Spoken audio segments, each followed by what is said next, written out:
Good afternoon and welcome to News Talk 105.9 WMAL, where we are making sense of the news. This is the Vince Coglianese Show. I'm Corey Inganamort. I'm Vince's producer, filling in for the great Vince Coglianese today as he enjoys some time off with his family. It's a pleasure to be here with you. Jam-packed show today. A lot of news going on, huh? It's never a quiet day, it seems. Coming up today, 4 o'clock, Mia Cathell. She's from Town Hall. She's going to be joining us. There's a group called Smile. You may have heard of it. They're a group that promotes the transition of children. They want them to become the opposite gender of what they were born. They've been getting a lot of D.C. taxpayer money for this project, but they've been lying about how they're getting their funding for it. They say their cause helps prevent gun violence. We'll explore that with Mia Cathell at 4 o'clock. 4:30, Todd Shepard is here. He's a reporter for Broad and Liberty. That's a Pennsylvania-based media group. We're going to dive into Josh Shapiro. It's looking like he will probably be the VP choice of Kamala Harris. He's got some baggage. Let's say that. We'll say that. We're going to talk to Todd Shepard about some skeletons in Josh Shapiro's closet. 5 o'clock, Nick Fondacaro will be here. He's from the Newsbusters and the Media Research Center. That story we've been talking about, CNN being sued for $1 billion, there's some new developments in that case. They're now claiming, well, Sharia law. They're talking about Sharia law as a reason why they said certain things on air. It's crazy what they'll hide behind. And we'll talk to you at 888-630-9625, 888-630-WMAL. Anything on your mind, get it off your chest. Phone lines here are open all day. Boy, it's been a day on the market today, huh? I'm looking at my screen now. The stocks are down. The Dow is down. Let's see here. 1,030 points. The NASDAQ down 621 points. At one point today, it dipped below 1,000 points on NASDAQ. That's the first time that's ever happened in the history of the NASDAQ. It's wild what's going on, and this is an absolute direct correlation to what the Biden-Harris administration has been doing. Chris LaCivita, Trump's campaign manager, he put out a tweet today. Trump is hitting Kamala Harris on this failed economy right now. Take a listen to this commercial they just released today. Here we go. Look at them go down. What some would call history in the making. Scary. Don't say that. We have never been down 1,000 points ever, not even intraday on the NASDAQ. Bidenomics is working. It's working. The stock market just taking a big old nosedive this morning. Dow Jones is down about 1,010 points. That is called Bidenomics. The Dow fell more than 600 points Friday on a weaker than expected jobs report. 5%. Meta, 6%. Amazon, 6%. Apple, 9% down. Bidenomics is working. Fears of a recession began after Friday's disappointing July jobs report. Bidenomics is working. A rise like that is historically a sign that a recession is imminent. This is Bidenomics. What you're seeing right now in the stock market is what Americans have been feeling for the last 3 years. It's just a manifestation of it right now. All that is called Bidenomics. Sure is. That's Bidenomics in a nutshell. So how did we get to this point? Why is the economy suffering so much? It's because because America is so unstable right now, the world has become unstable too. The global economy, and more importantly, the American economy, are currently being held up by toothpicks and Scotch tape. And what we're seeing today on the stock market is a culmination of world in distress, brought to you by Joe Biden and cackling Kamala Harris. This is what happens when you prioritize climate change and pass the Inflation Reduction Act. You illegally try to forgive student loans and commit a multitude of pet projects instead of committing to a strong, dominant, energy-independent American economy. A couple bullet points. Americans are $1 trillion in credit card debt right now. $1 trillion. That's an astronomical number. People can't afford an emergency. They got to take a pet to the veterinarian. They get a flat tire. They can't afford their health care. $1 trillion in credit card debt. The national debt is over $35 trillion. Completely unsustainable. Inflation is still high. It reached a 40-year high earlier in the Biden-Harris administration. We saw the jobs report on Friday, 114,000 new jobs. But Where are these jobs going? We talked to EJ Antoni. They're going to foreign-born workers.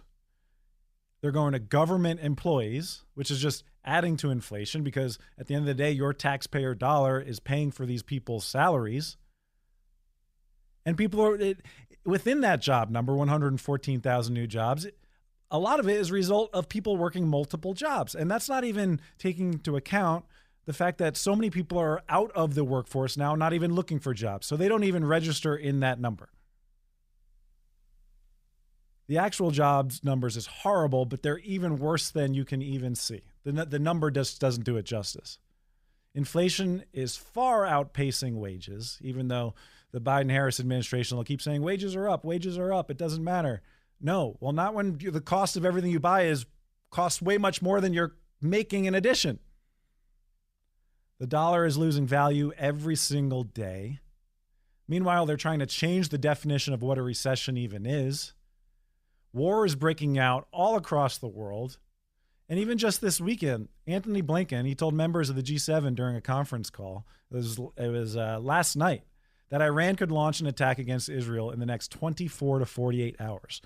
The world feels an America in decline. When we're no longer leading the world, well, there's unrest everywhere. And what happens? Well, the stock market crashes like it is today. It's been a ticking time bomb for a very long time, and we are just at the beginning of what this bomb has the potential to explode into. It starts with the stock market. Stock market is forward-looking. What we're about to experience, it's going to get worse. Now, this is obviously terribly bad for our country. However, we're going to feel a little short-term pain. If this is what it takes, for people to realize that Biden-Harris is doing this to you and your wallet and your family, well, gee, I hope people see the light before Election Day. We've got 3 months. 3 months today. Today's August 5th. In 3 months, November 5th, we vote to elect a new president. And it needs to be a new administration. It needs to be a new administration because Kamala Harris doesn't even know what inflation is. You ask anyone, how do you fix inflation? The answer is obviously spend less, right? Spend less, become energy independent, drill, baby, drill. The less you spend, the less diluted the value of your dollar is. But ask Kamala Harris how to fix inflation. She has no idea. I was on Twitter this weekend and I came across this video. I don't recall seeing this previously. We may have played it on the Vince Coglianese show because we usually don't miss much on this show. But listen to Kamala Harris's plan, and I say plan in air quotes, to fix inflation. And tell me if this doesn't inspire confidence that Kamala Harris as president would get prices under control. What else are you going to do to fix this problem with inflation? All right, thank you. Well, let's start with this. Prices have gone up, and families and individuals are dealing with the realities of that bread costs more, that gas costs more. And we have to understand what that means. That's about the cost of living going up. That's about having to stress and stretch limited resources. That's about a source of stress for families that is not only economic, but is on a daily level, something that is a heavy weight to carry. So it is something that we take very seriously, very seriously. And we know from the history of this issue in the United States that when you see these prices go up, it has a direct impact on the quality of life for all people in our country. So it's a big issue, and we take it seriously. And it is a priority, therefore. Are you serious? This is the vice president of the United States, wants to be president of the United States in just a few short months? You ask her how to fix inflation, she says prices are up and we take it very seriously, and therefore take it very seriously. Okay, how do you fix it? Trump was asked that something similar very recently. Here's how he described it. As soon as I get back in the White House, I will quickly end Joe Biden's inflation catastrophe. We will stop his wasteful spending. We will terminate his Green New Scam. And we will, as I said, drill, baby, drill. We're going to drill, baby, drill. The obvious answer. I'm not an economist. I did minor in economy. I was an economist minor in college at the University of Delaware, but it doesn't take a genius to know that you spend less and, well, you won't dilute the value of the dollar. So, reminder, Kamala Harris cast the tie-breaking vote in the Senate for the so-called Inflation Reduction Act. This was that green new scam. They're the AOCs of the world. They're pie in the sky dream scenario where they call it Inflation Reduction Act, but all it was throw a whole bunch of money at green initiatives. Kamala Harris was the tie-breaking vote for that spending package to pass. On this vote, the yeas are 50, the nays are 50. The Senate being equally divided, the Vice President votes in the affirmative, and the bill, as amended, is passed.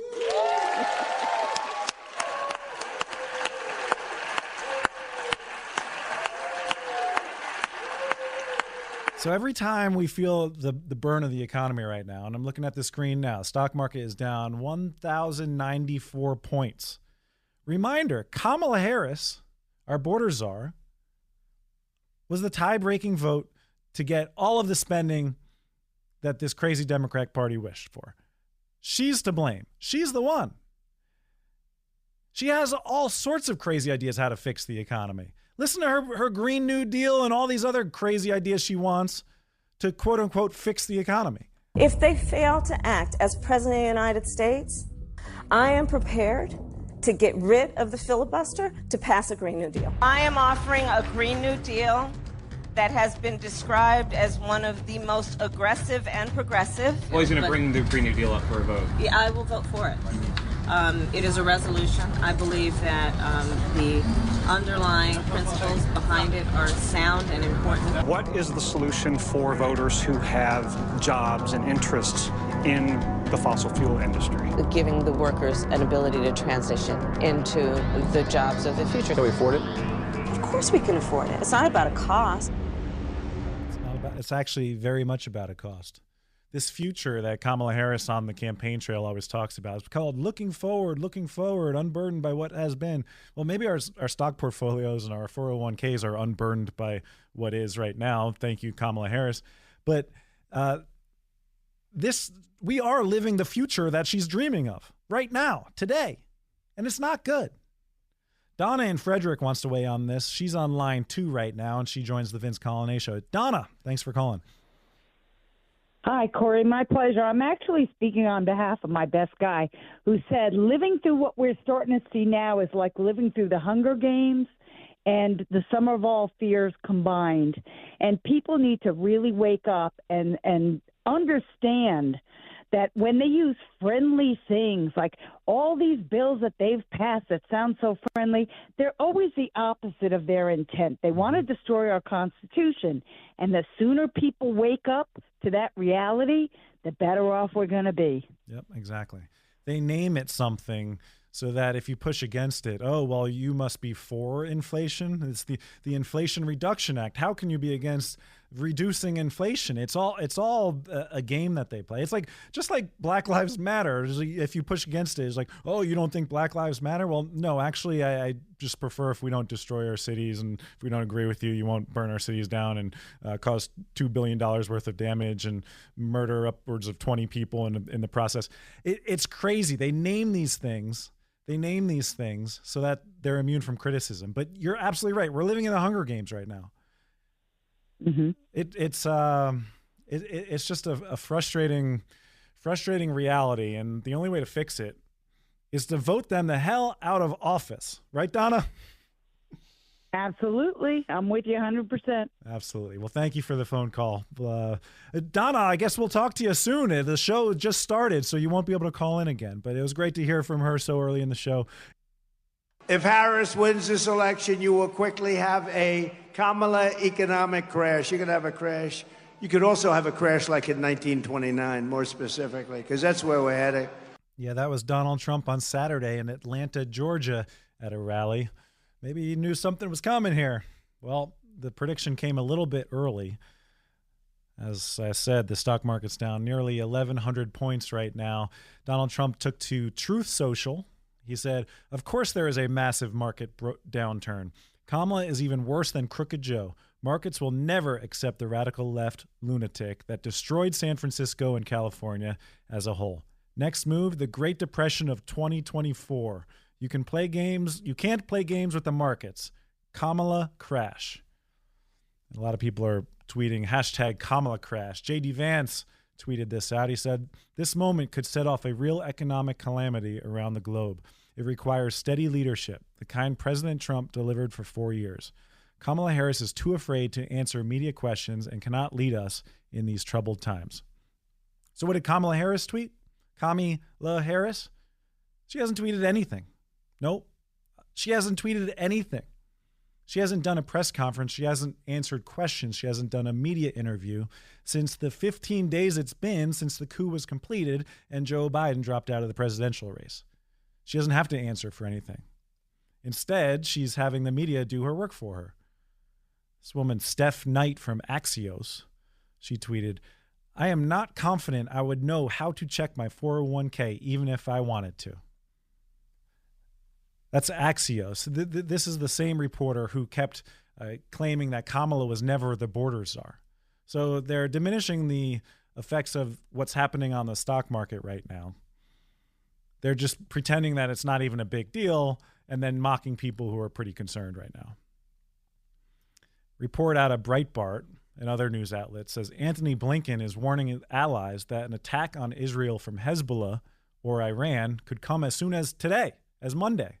Secretary of State Antony Blinken reportedly warned G7 leaders during a conference call that Iran and Hezbollah could launch an attack on Israel within the next 24 to 48 hours, according to several sources.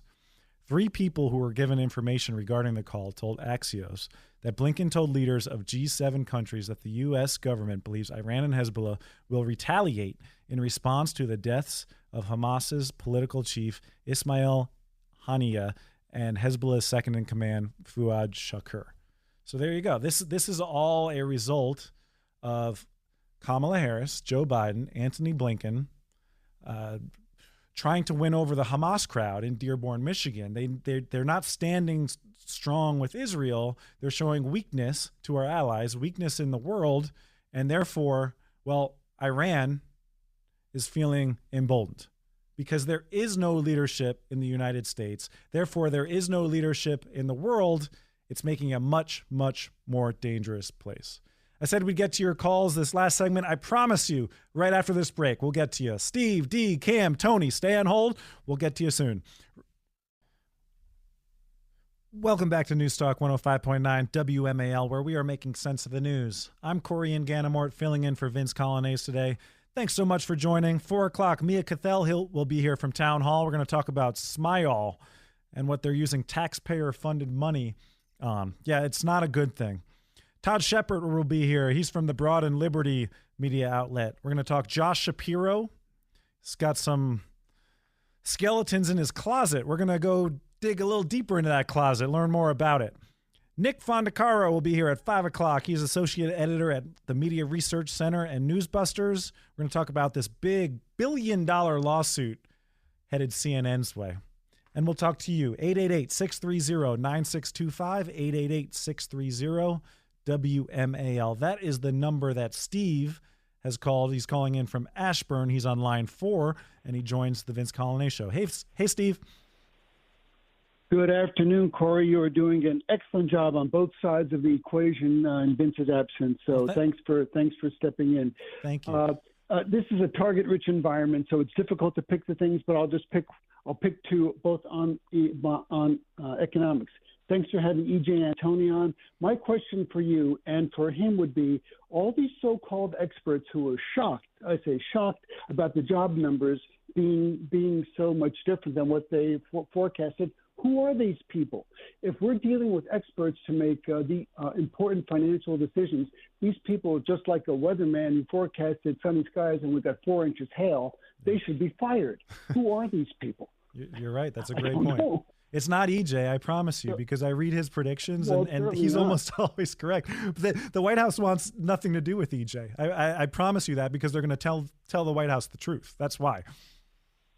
What's funny, too, is that another point. I was just going to quickly say, and when these job numbers come out, it usually comes with a revision of the previous month that no one continues to report on. It's the previous month is always revised downward, so the jobs numbers actually are worse than what they report in the first place. So the media runs with the first headline story. It actually gets worse the more you look at it.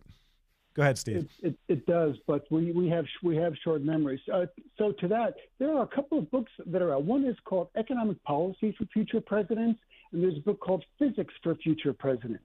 Anybody who's going to be in a high position of making important decisions needs to be educated, but clearly they are not. And we're giving these people the keys to, we're giving them nuclear launch codes, we're giving them the keys to a multi-trillion-dollar economy. And where are we? We think these people are smart, but they're not. Oh, that's for sure. That's for sure. I'll give you another example of that. Kamala Harris was asked to explain the iCloud storage. Did you hear this audio? You know, you can buy extra storage and it's stored in the cloud, and people have a hard time explaining what is the cloud, where is the cloud, but it's where you can store extra stuff, so you don't need a hard drive or a disk or anything like that. This is Kamala Harris, supposedly quote-unquote smart person, explaining how cloud storage works. So you're now no longer are you necessarily keeping those private files in some file cabinet that's locked in the basement of the house. It's on your laptop, and it's then therefore up here in this cloud that exists above us, right? It's no longer in a physical place.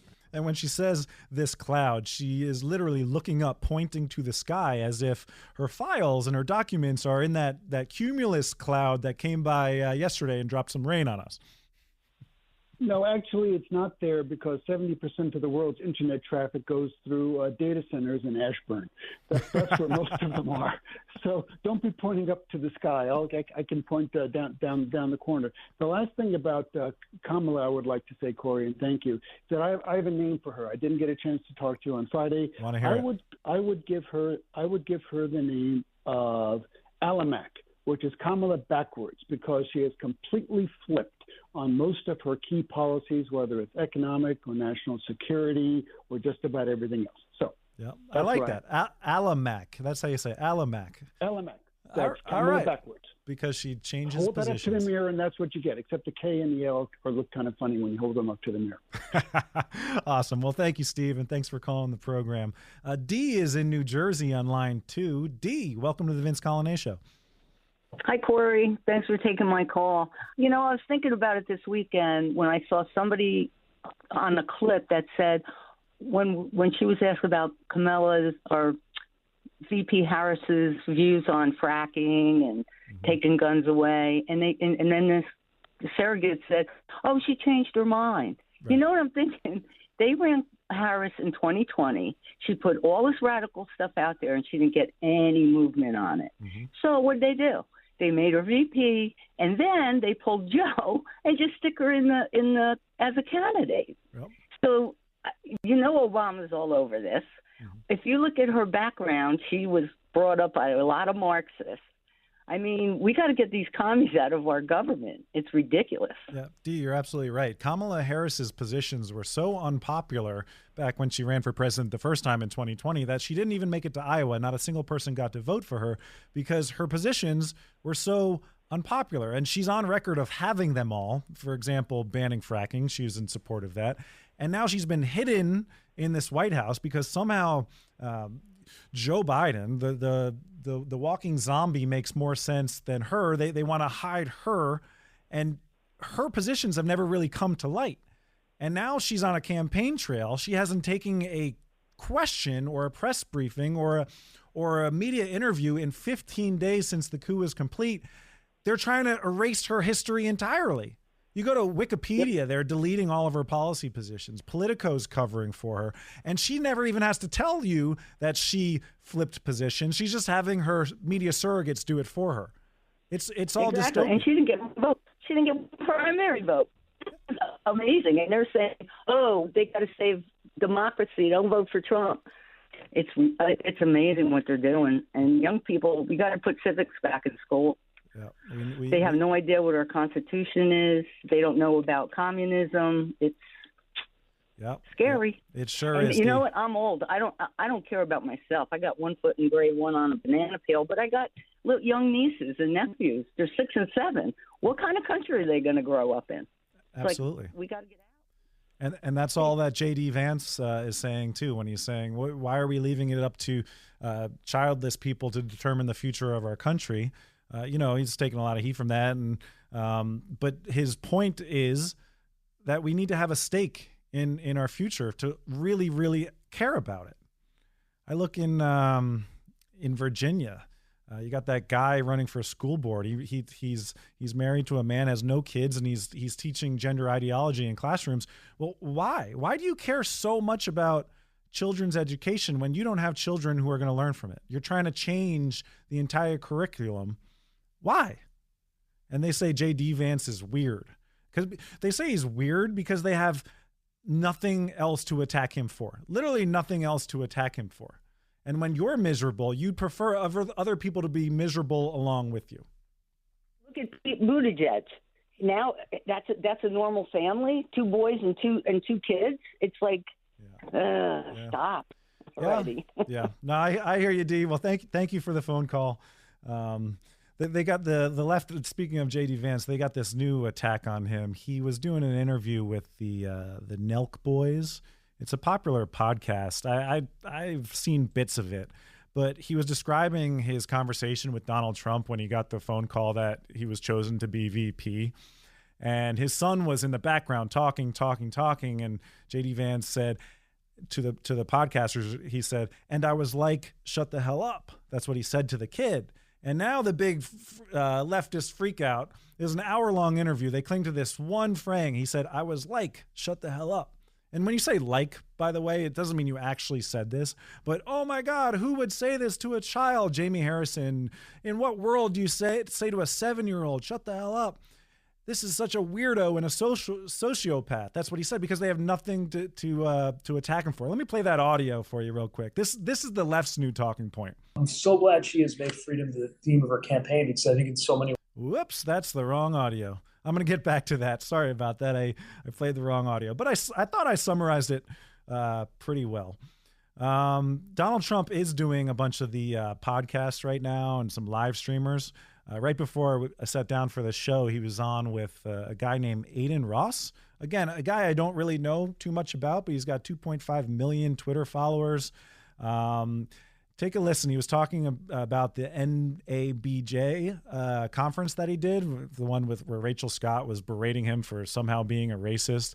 And this live streamer, Aiden Ross, was like, hey, what was that all about? Well, I did this as a favor. This was the black journalists. The room had maybe 2,000. It said 2,000. It looked more like 1,000 to me, but whatever it was packed. Yeah. And I did it because I thought it was a good thing to do. And they had a journalist, I didn't know who she was, but she was nasty. She was a terrible person. And I walk in, and instead of saying, hello, thank you very much for doing this, they also said, Kamala's going to do it. But then Kamala said, she wants to do it because she can't talk to people. She can't answer questions. She hasn't done one interview. You know, she's not doing any interviews. Yeah. Because if she did one interview where hard questions asked, she's incapable of answering it. But I walk in, and this woman starts talking about, she talked about, let's get rid of the elephant in the room. And she starts talking about racism and everything. I said, you didn't even say hello to me. And I'm doing them a favor by doing this. I'm doing this out of respect to the black community. And we're getting record numbers, as you know, in the black community. And she came across, she's with ABC Fake News, which is one of the worst. ABC is one of the worst. Right. And she is horrible. So she was very nasty. Harris Faulkner was there. She was excellent. The other person I didn't know, she was okay. I wouldn't say she was great, but she was okay. But I did it, and it was quite a sensation. Actually, a lot of people think it was well handled. Yeah, I actually thought it was well handled too. But we're now nearly a week since this interview happened, and this is the left's favorite talking point, that Donald Trump spoke nasty of a black woman, both Rachel Scott of ABC, who by the way was supposed to host this debate coming up in September. Kamala Harris is saying that Donald Trump backed out of it. No, the contract is null and void after he agreed to a debate with Joe Biden on ABC. Now we need to renegotiate the terms. He proposed a Fox News invited both candidates to accept a debate with them in September. Donald Trump says, yes, I'll do it. Kamala Harris will not. We'll see if this debate ever happens. I sure hope it does, because I think Donald Trump needs to get on a debate stage, not so much for him, but for Kamala Harris to actually be exposed to voters, because the way I see it, she may just coast all the way until November without anyone asking her a serious question. And if you can get her on a debate stage, that may be the only way she has to be unscripted and unburdened by what was. So if I'm Donald Trump, get her on a debate stage. ABC is claiming that they're going to have her on stage by herself if Donald Trump doesn't show up to this debate. I also think that's a good thing. Fine. 90 minutes of Kamala Harris talking and taking questions. It'll be like a town hall. She would otherwise never do it, but being that it's phrased as a debate that Donald Trump didn't show up to, fine, go for it. Talk for 90 minutes. Let's see what you're able to do. Defend your record. Defend your past comments that fracking should be banned in Pennsylvania. But everyone's still freaking about this National Association of Black Journalists conference. Byron Donalds was on with George Slopadopoulos, as Donald Trump calls him, and Slopadopoulos just would not give up this idea that he was so disrespectful to black women. Why is former President Trump questioning the vice president's racial identity?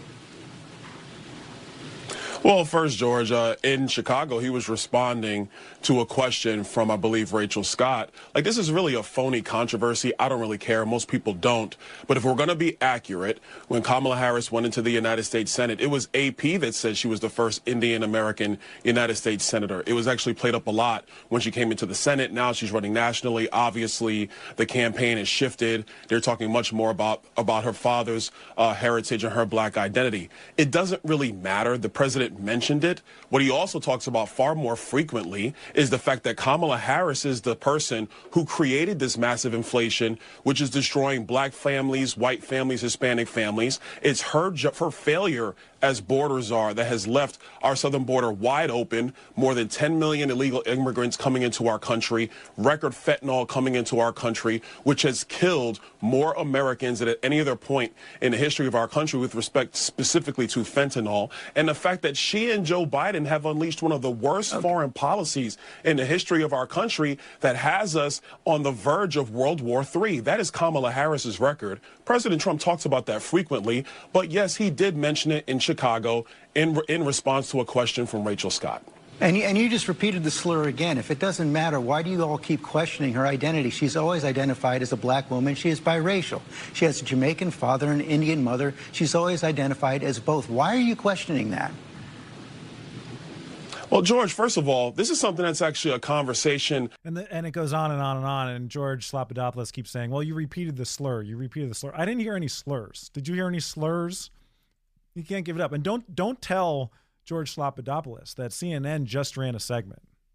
Different news agencies, obviously, but CNN just did a segment where Michael Smerconish had a white reporter go into a black barber shop and ask the black barbers, well, is Kamala Harris black? This was not what they expected to happen. Last week, before Trump appeared at the NABJ, Joel D., a Harrisburg, Pennsylvania CBS network anchor, went to a central Pennsylvania barber shop seeking some candid conversation. Among the revelations, that some of the black men that he interviewed did not regard Harris as black.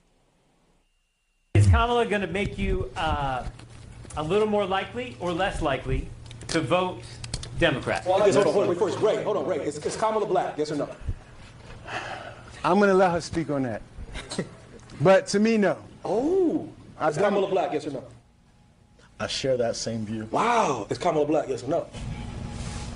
I heard she's half black and half Asian. So there you go. Those are black Americans at least starting the conversation. Well, Kamala Harris is whatever is convenient to her at that time. We've got time for one quick phone call. Let's go to Sam in Alexandria, line 7. Sam, welcome to the Vince Coglianese Show. Hey, Corey, how you doing today? Great to hear you on. Thank you so much. What's on your mind, Sam? Yeah, I was thinking, they've been making much ado about Trump pulling out of the debates and all, and I think he's just playing it and working it because he's going to have it set up to where I think he's probably prolonging it because he learned from Biden that that gave them time to reorganize and regroup and find a replacement. And so I think he's just going to kind of lay it out there and let it meander, and then he's going to do the art of the deal and pull it off and debate her, because we all know how the outcome of that's going to be, and I think they do too. Yeah, it's a good thought. I mean, she's technically not even officially the nominee. That should happen, I guess, later tonight, actually. But yeah, let's get her to nominee. And what if Trump came out and said, Kamala's too scared? He's basically said things like that. But I look in hindsight, my friend Guy Benson asked the question, what if Donald Trump unequivocally called for Joe Biden to drop out of the race months ago? Do you think they would have done a complete opposite, because they always do the opposite of Trump? We'll see if this happens here next. Mia Cathell joins us next from Town Hall. Wild story right after this break.